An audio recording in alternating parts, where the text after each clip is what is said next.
Shalom, irmãos. Prazer, aqui é o irmão Mike. Estou fazendo mais um vídeo aqui para o canal Estudo da Escritura no YouTube. Eu coloquei lá na aba da comunidade porque que eu sou amilenista. Porque é a interpretação mais coerente com as escrituras.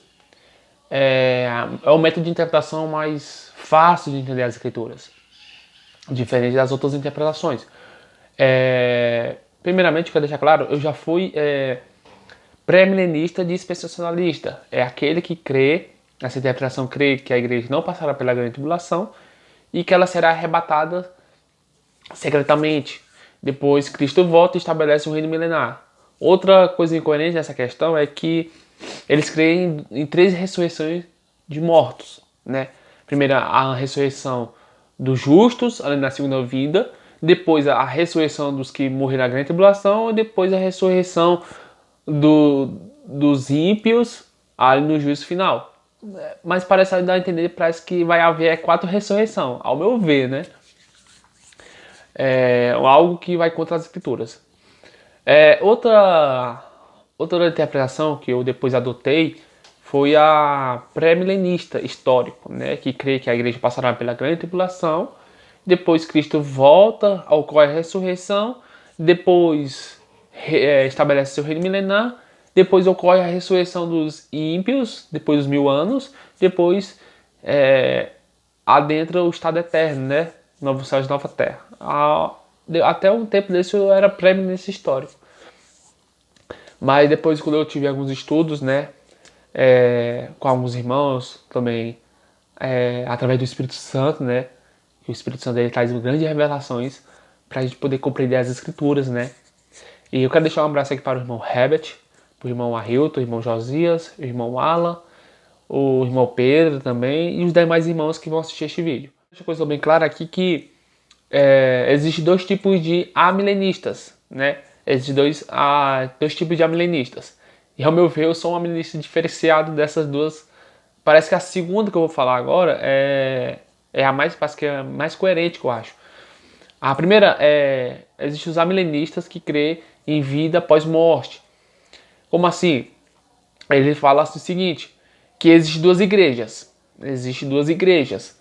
Uma igreja militante, que está aqui na Terra reinando os 1000 anos, e uma igreja triunfante, que é a igreja dos mortos, a igreja das almas, dos crentes que morreram, que estão no céu, reinando os 1000 anos com Cristo. Ou seja, eles fazem uma divisão entre uma igreja militante aqui na Terra, uma igreja vitoriosa que está no céu, né, que são as almas dos crentes já reinando com Cristo. A meu ver, eu vejo que a Escritura não ensina isso, né? E existem os amilenistas agostinianos, que creem que Cristo já estabeleceu seu reino na sua primeira vinda. Tanto ambos também creem dessa forma, até eu também creio dessa forma, que Cristo estabeleceu o seu reino milenar ali na sua vinda, na primeira vinda dele, e que ele está reinando nos corações de cada crente, né? Parece também mais coerente esses amilenistas. Como eu falei, eu não creio em vida pós-morte, né? Tem vários vídeos aqui no canal que eu já demonstro que o homem ele não tem uma alma, né? Que ele é uma alma, ali em Gênesis 2:7, né? E que a antropologia das escrituras é que o homem é um ser como um todo, não é um ser que é dividido, né? Mas um ser como um todo. Eu não creio na imortalidade da alma pós-morte. Eu creio na imortalidade da alma pós-ressurreição. De acordo com 1 Coríntios capítulo 15 ali, que o homem ele vai se tornar uma alma imortal, mas após a ressurreição, né? Eu creio dessa forma. Além, né, eu já fui pré-milenista histórico e hoje eu sou amilenista, porque uma das passagens que eu tive muita dificuldade de compreender foi Apocalipse capítulo 20.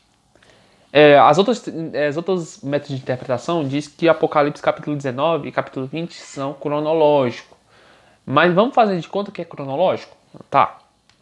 Aí eu vou falar os problemas se a gente for levar em cronologia. Tanto o capítulo 19 como o capítulo 20. Porque, olha só, presta atenção, irmãos.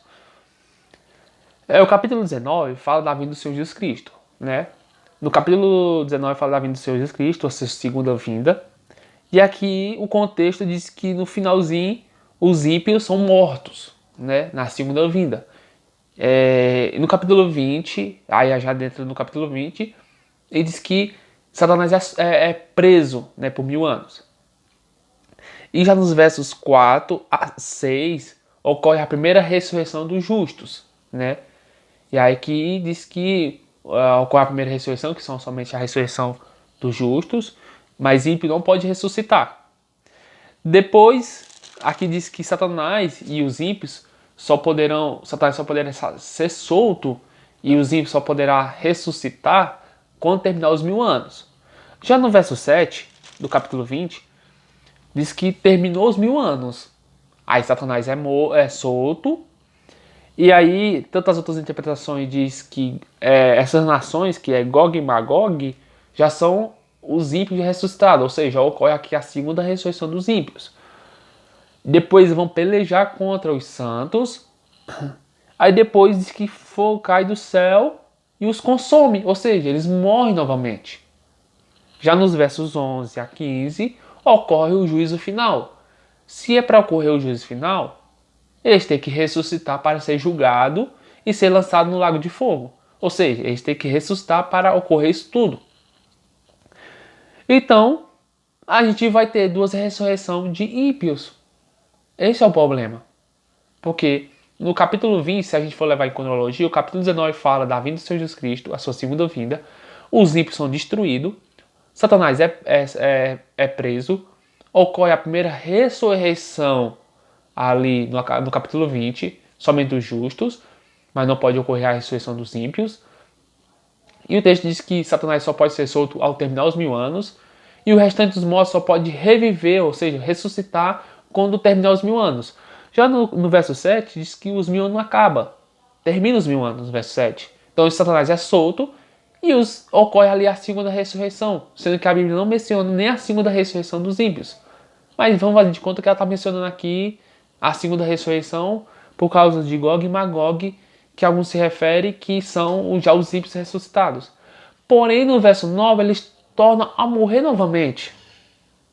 Ou seja, na segunda vida eles morrem, depois terminam os 1000 anos e são ressuscitados, depois cai fogo do céu, os consome, depois ocorre o juízo final e eles têm que ressuscitar para ser lançados no fogo, no lago de fogo. Ou seja, vai ter duas ressurreições de ímpios. É este o problema, se a gente for levar na cronologia. Coisa também é da seguinte forma. No geral, a gente vai ter 3 ressurreições. Uma, somente dos justos. Depois, passou nos 1000 anos, vai ter a ressurreição dos ímpios. Depois, eles são destruídos, no verso 9. Depois, são ressuscitados para ser julgados. No geral todo, vamos ter 13 ressurreições. E as escrituras não ensinam isso. Tá parecendo uns dispensacionalistas, né? É dessa forma que os dispensacionalistas usam dessa interpretação.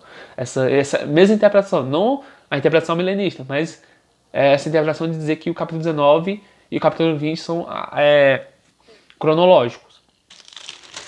E foi essa passagem que me deixou com muita dor de cabeça. Como eu era pré-milenista histórico, como é que pode isso? Os ímpios morrem e na segunda vinda de Cristo eles morrem, depois eles ressuscitam terminando os 1000 anos, depois fogo consome eles, morrem novamente, depois tem que ressuscitar para ser julgado. Então a gente vai ter 2 ressurreições de ímpios. Como é que pode isso? Porque se a gente for levar em conta essa primeira ressurreição aqui, não é uma ressurreição física. É esse o problema. Não é uma ressurreição física. É uma ressurreição espiritual, é um novo nascimento. Até por isso o verso 5 fala que é o restantes. Que restante de ímpios é esse? O texto que fala, o texto que fala, e todos os mortos, aí sim eu poderia concordar. Mas fala que é o restante, ou seja, uma pequena parcela. Então esse é o problema. Outro problema também que eu vejo, agora na questão de alguns amilenistas, como eu falei, eles creem na imortalidade da alma em vida após morte. O problema que eu vejo aqui na questão dos amilenistas é também essa questão. Qual? Como eu falei, eles falam que existem 2 igrejas. Né? Uma igreja de espíritos e uma igreja de vivos. Eles pegam o verso 4 e falam assim: vi também o trono e nele sentaram-se aqueles aos quais foi dada a autoridade de julgar. Vi ainda as almas dos decapitados por causa do testemunho de Jesus, bem como por causa da palavra de Deus. Tantos quanto não adorar a besta, nem tampouco a sua imagem, e não receber a marca na fronte e na mão, e viver e reinar com Cristo durante 1000 anos. Aí eles falam, você tá vendo aqui? Tá falando das almas já reinando com Cristo lá no céu. Eu já vi a milenista pegar essa passagem e dizer, tá vendo aqui? Tá falando das almas já reinando lá no céu. Sendo que o texto não tá falando isso. Olha só a incoerência. Todos nós que cremos, que usamos o método de interpretação milenista, cremos que essa ressurreição que ocorre aqui nos versos 4, no verso 5, é uma ressurreição espiritual. E cremos e concordamos também para que essa ressurreição, este novo nascimento espiritual, ele tem que ocorrer em vida. Ele tem que ocorrer em vida, né? Então essas almas aqui, quando diz aqui que João vê as almas, elas não são entidades. Por que eu digo que não são entidades? São pessoas, ele vê pessoas. Até porque o termo grego aqui, que é para almas, é psirrem. Se você pegar o psirrem e pegar a palavra hebraica, nefesh, para alma, ambas têm os mesmos significados. Tanto nefesh como psirrem têm os mesmos significados para a alma. Ou seja, psirrem significa pessoa, significa vidas, significa sangue, coração, mente, consciência, o que mais? Garganta. Ou seja, nem mesmo o significado da palavra grega, psirrem, não traz uma conotação ou significado de uma entidade material. Tanto como nefesh no hebraico para a alma. Não traz. Então, essa é outra questão que eu tenho com os amilenistas. Porque eles dividem a igreja. E eles dizem que aqui se refere às almas dos crentes lá no céu reinando. E aí todos nós concordamos que este nascimento aqui, ele tem que ocorrer em vida. E notem, olha só irmãos, notem, presta atenção. No verso 4 fala assim, vi também os tronos e neles sentaram-se aqueles a quais foi dada a autoridade de julgar. Vi ainda as almas dos decapitados por causa do testemunho de Jesus, bem como por causa da palavra de Deus. Tantos quando não adoraram a besta, nem tampouco a sua imagem, não receberam a marca na fronte e na mão, e viveram e reinaram. Olha só, não é reinarão? Não existe um reino para o futuro, como diz os pré-milenistas dispensacionalistas, mas aqui diz que essas almas, essas pessoas, reinaram, ou seja, passado. Se reinaram é algo que aconteceu lá no passado. E como eu falei, quando a gente concorda que este reviver aqui é o novo nascimento, que tem que ocorrer em vida, essas almas precisariam estar em vida para poder renascer novamente. Então elas pudessem adentrar no reino de Cristo. Como diz ali em João capítulo 3, Nicodemos pergunta como é que poderia entrar no reino de Deus, né? E aí Jesus fala que ele teria que nascer de novo. Aí Nicodemos leva ao literal. Como é que eu posso entrar no ventre da minha mãe e depois poder sair novamente? Aí Jesus fala, mas não é assim, Nicodemos. Não é assim. É no sentido espiritual. Para você poder adentrar no reino, você tem que nascer espiritualmente. Ou seja, você tem que passar por um processo de renovo. É este o sentido, né? Então, essas almas aqui, para elas reviverem e reinar com Cristo, elas precisariam estar em vida, né? Para passar por um processo de renovação, de novo nascimento, para elas poderem adentrar no reino milenar. E aqui é passado, diz que elas reinaram no passado. Ou seja, o reino milenar não é somente futuro, mas é desde a primeira vinda de Cristo. Quando essas pessoas ouviram o evangelho de Cristo, elas aceitaram o evangelho, creram que Jesus era o Messias. Então, elas tiveram um novo nascimento e entraram no reino de Deus, no reino milenar. Né? Elas entraram no reino milenar. Então, elas reinaram com Cristo até a sua morte. E aqui no verso 4, no verso 6, diz que ainda tem uns que ainda vão reinar com Cristo durante os 1000 anos. Ou seja, o reino milenar ele começa desde a primeira vinda de Cristo e termina até a sua segunda vinda. Por isso que não é um reino literal, mas é um reino agora. Outro motivo por que eu creio que aqui se refere um novo nascimento. Porque no verso 4, o verbo grego que aparece aqui para reviver é o verbo grego zao, que significa passar a vida de modo de viver, ser novo, ter caráter. Ou seja, essas almas, essas pessoas, elas passaram por um processo de novo ser, novo caráter, ter uma nova vida de viver. E outra coisa interessante é que no verso 5, a palavra grega também que aparece ali é anazon, né? É o mesmo significado da palavra zaon lá no verso 4, que também traz o significado de ser restaurado a uma vida correta. Essa é a palavra anasal, lá no verso 5. Retornar a um estado moral, né? Olha só. Então não reviver ou viveram, né? Não é ressuscitar, não é ressurreição. Até porque a palavra para ressurreição é anastasis. E anastasis também traz significado de ressurgir, sair dos mortos.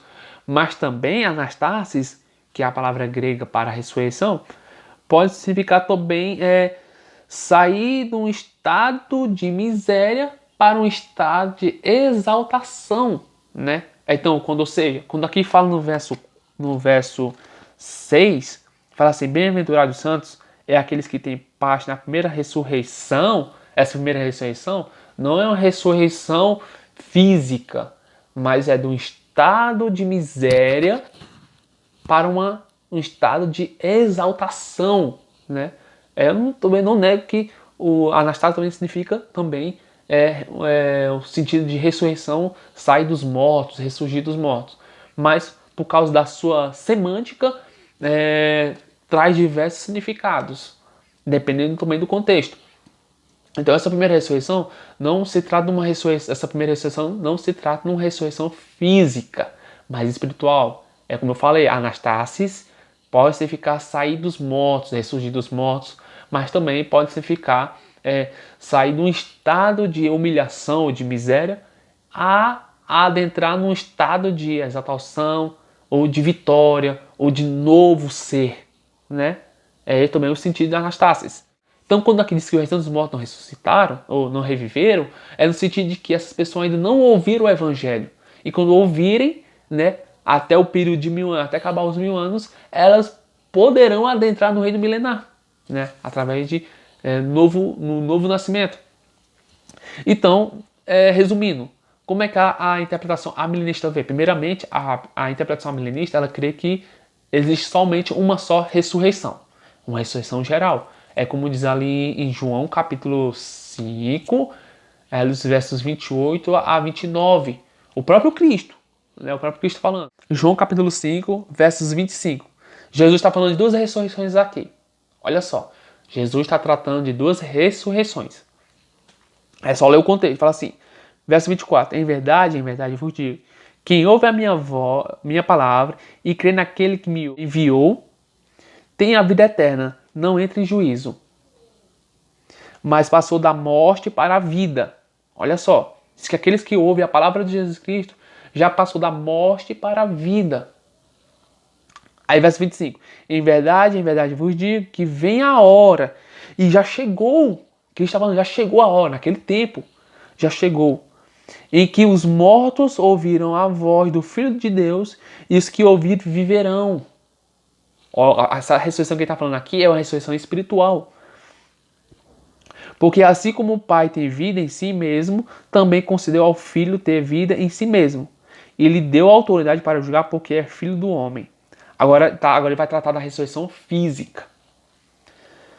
Não vos maravilheis disto, porque vem a hora em que todos que se acham no túmulo ouvirão a sua voz e sairão. Os que tiverem feito o bem para a ressurreição de vida. Depois dos 1000 anos, os que tiverem...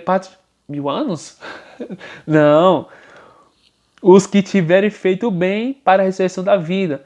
E os que tiverem praticado o mal para a ressurreição do juízo. Note que Jesus, ele não divide as duas ressurreições. No verso 28 a 29, ele está falando da ressurreição física. Dos versos 25 a 26, ele está falando da ressurreição espiritual, o novo nascimento.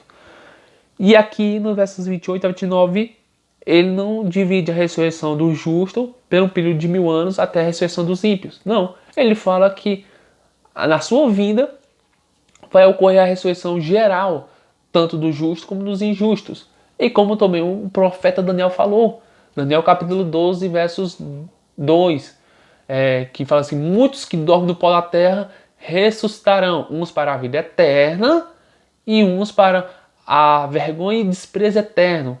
O profeta Daniel não fala de uma divisão de 1000 anos entre as duas ressurreições, das duas ressurreições, tanto de justo como de injusto, mas ele fala que ocorrerá geral, ou seja, o reino milenar é agora, não será futuro, é agora. Essa questão sobre Apocalipse capítulo 19. Então, como é que o milenista vê? Nós cremos que Satanás já está preso, né? Foi preso ali pela primeira vinda de Cristo, ali de acordo com Mateus 12. Cristo, ele prende o valente, né? Saqueia ali os que estavam presos nas trevas. Passam pelo processo de ressurreição espiritual, eles ouvem o evangelho, passam pelo novo nascimento, eles adentram no reino de Cristo, e Cristo resgata eles do reino das trevas, e ali ocorre a inauguração do reino milenar de Cristo na sua primeira vinda. Os versos 5 a 6, está falando da ressurreição espiritual, tanto dos crentes lá do passado, que passaram pelo processo de novo nascimento e reinaram com Cristo, como diz aqui a palavra que reinaram com Cristo durante 1000 anos, ou seja, passado. E diz que o restante, uma pequena parcela de mortos, que ainda falta ouvir o evangelho, passaram pelo processo de novo nascimento, ainda tem possibilidade de adentrar no reino milenar. E ainda futuro, até nossos dias, e ainda até o fim do tempo, as pessoas continuarão adentrando, ao ouvir o evangelho, adentrando no reino de Cristo, o reino milenar, e reinarão com Cristo até a sua segunda vinda, quando ele estabelecer o novo céu e nova terra. Então, até a sua segunda vinda, Satanás é solto, termina esses 1000 anos, Satanás é solto.